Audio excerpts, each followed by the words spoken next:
that it's able to do. So GPT-4 is able to solve more difficult problems with greater accuracy. It has more knowledge baked in. The language model is significantly larger than that of GPT-3 or even 3.5.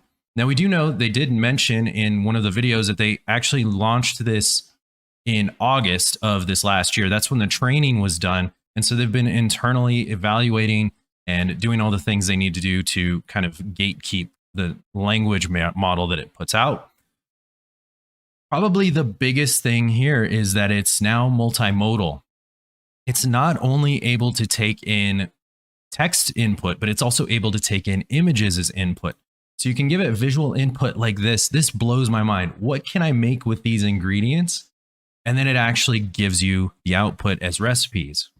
Another huge deal in this is the amount of text that it can actually generate. One of the big drawbacks, especially for content creators, if I wanted to create a YouTube script or a blog post, I could only pull back about 3,000 words with ChatGPT before it sort of fell on its face and stopped returning results. Now it's able to do up to 25,000 words of text. And that's also as input. So you can see here, for example, they're giving input as a Wikipedia article, and then it's producing a consolidated output based on that. So you can not only give it visual input, but also longer textual input as well, and then get back a little bit broader range of outputs. Now, they talk a lot about how GPT-4 is much better at advanced reasoning. So one of the examples I saw was an image of a man holding a set of balloons, and there's obviously strings holding the balloons in the air. They asked ChatGPT, what would happen if I cut the strings? And it said, well, the balloons would fly away.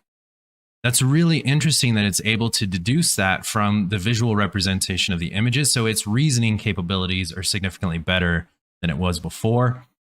Some of the other things, obviously, it was already very good at taking tests. So we know that, you know, the bar exam was one of the first ones that it passed. It also passed the MCAT and a couple others.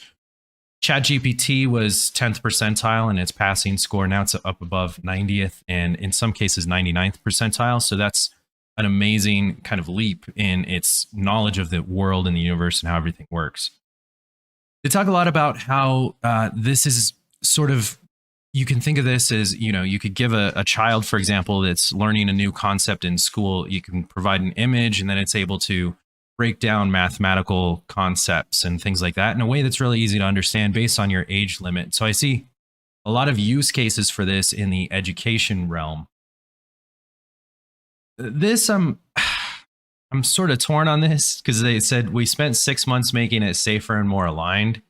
I wonder if this means it's, you know, more aligned to one political ideology than another.